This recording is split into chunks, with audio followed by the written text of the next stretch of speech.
The earth in the Bible. Two Hebrew words in the Bible are translated earth by English translators. ădāmâ and ereș. Ereș is translated into Greek as gay or Gaia. ădāmâ, what does that sound like? Adam. Oh. Sounds like Adam. The word ădāmâ can mean soil, land, or country, or it can refer to the whole earth. Genesis 2 verse 5.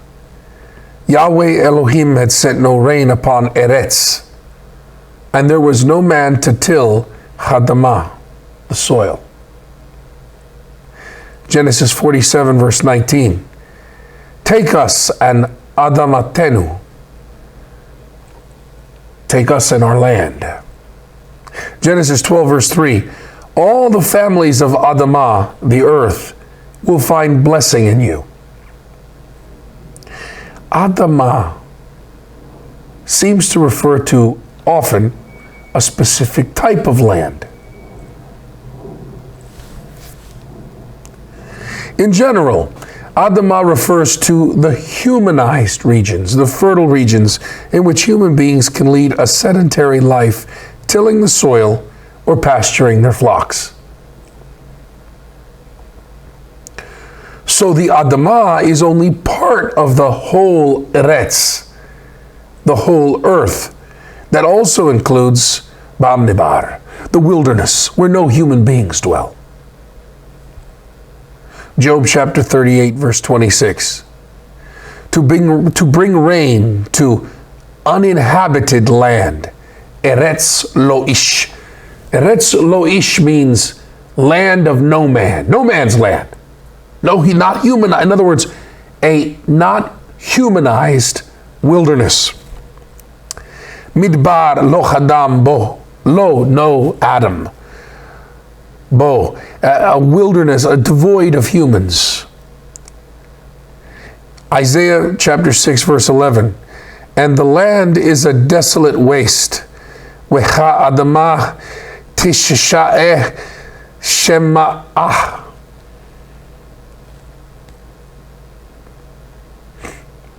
Jeremiah 2 verse 6. They did not ask, where is Yahweh, who brought us up from Me'eretz Mitzrayim, the land of Egypt, who led us through Bamnibar, through the wilderness, through Ba'eretz Arabah. Arabah sounds like Arab, the Arabian desert, right?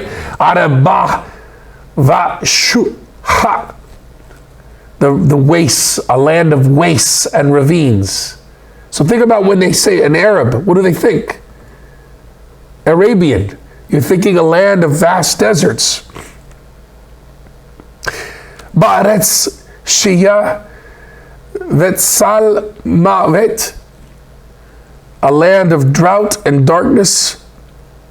Ba'aretz Lo Avar Bah, a land where no one crosses, where no one dwells.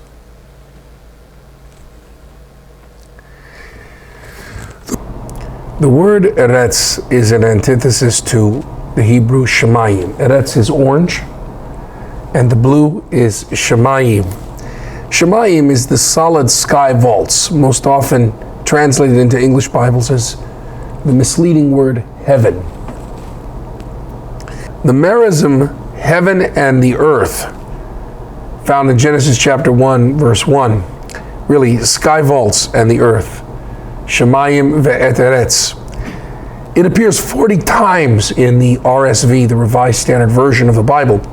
That reflects a belief that existed at one point in Israelite understanding and Israelite cosmology, a belief that the universe was divided into two parts, bipartite. Genesis chapter 14, verse 19 reflects this view.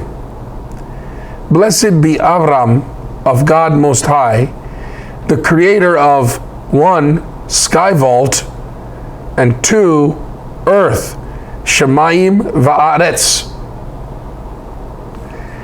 Matthew chapter 11, verse 25. At that time, Jesus said in reply, I give praise to you, Father, Lord of one, heaven, and two, earth, really, sky vault and earth. Ex homo lugomai, soy pater, kuri, like Kyrie, Lord, tu uranu kaites geis. Uranu is the sky vault, the sky vaults, and the earth geis. This idea, the universe is two parts, the land and the sky vault. But there are also indications of belief in a tripartite division of the universe. Exodus chapter 20, verse 4, you shall not make for yourself a graven image or any likeness of anything that is one, in sky vault above, b'shamayim mim a'al, or that is two, in the earth beneath, ba'aretz mitahat, or that is three, in the waters under the earth, b'mayim mitahat la'aretz. So now we got three parts. This doesn't seem too consistent. If I'm treating the Bible like it's a science text, wow, there at different times in the history of Israel, peoples have different understandings of how one is to divide the parts of the universe. Psalm 146, verse 6 reflects this tripartite division. The maker, talking about God, the maker of one sky vault, Shemayim, two, Wa'eretz, the earth, and three, Hayam, the seas, and all that is in them. Acts chapter 4, verse 24, as Matthew earlier reflected the bipartite division, not necessarily believing in a bipartite division, so in Acts chapter 4, verse 24, reflects the tripartite division.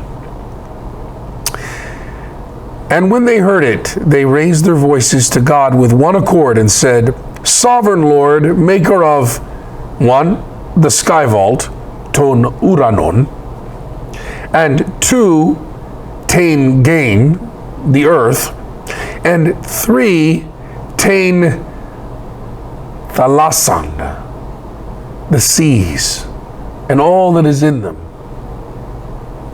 Yet another tripartite view includes three different parts: the sky, the earth, but also the netherworld instead of the seas.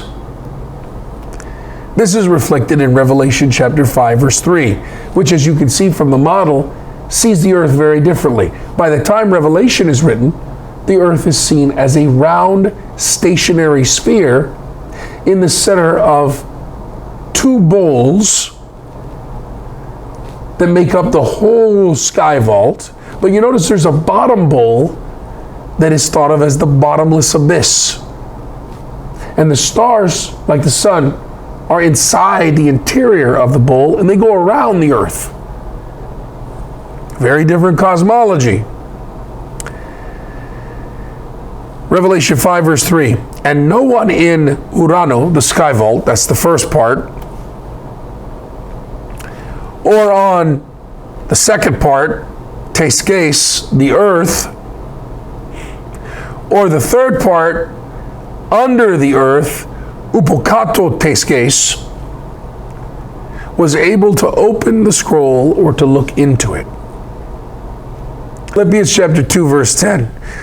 That at the name of Jesus every knee should bend, of those one in sky vault, and two on earth, and three under the earth. So now we have sky, earth, and netherworld. What does all this mean? The library that is the Bible clearly indicates that the Israelites did not have a consistent view of the cosmos, nor did they attempt, like the Babylonian sages, to construct a consistent view. Their view of the cosmos was not static.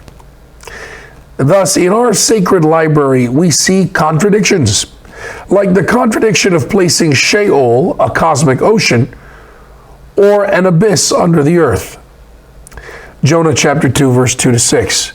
Jonah prayed to Yahweh, his God, from the belly of the fish.